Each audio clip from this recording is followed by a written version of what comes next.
നിങ്ങൾക്ക് മുന്നിൽ പറയാൻ പോകുന്നത് വൈക്കം മുഹമ്മദ് ബഷീറിന്റെ കഥയിലൊന്നായ വിശ്വവിഖ്യാതമായ മൂക്ക് എന്ന കഥയാണ്.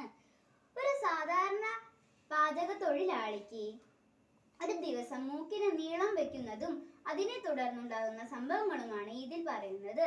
സമൂഹത്തിലെ പൊള്ളത്തരങ്ങളും ഹാസ്യാത്മകമായി തോന്നിക്കുന്നവയാണ് ബഷീർ ഈ കഥയിലൂടെ പറയുന്നത്. ഈ കഥയിലെ നായകൻ ഒരു മൂക്കൻ കുശിനിപ്പണിക്കാരനാണ്.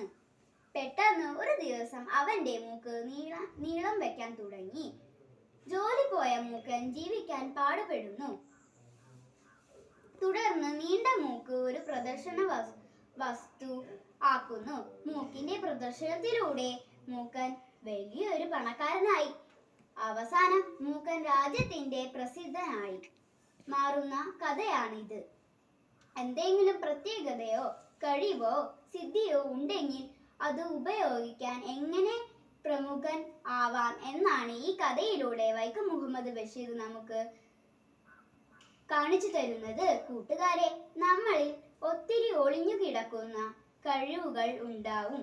നമ്മൾ അത് കണ്ടെത്താനും വളർത്തിയെടുക്കാനും നമുക്ക് അവസരം തരുന്ന ആരംഭിക്കും. അതിലെ ഓരോ അംഗങ്ങൾക്കും നന്ദി പറഞ്ഞ് എൻ്റെ വാക്കുകൾ നിർത്തുന്നു. നന്ദി, നമസ്കാരം.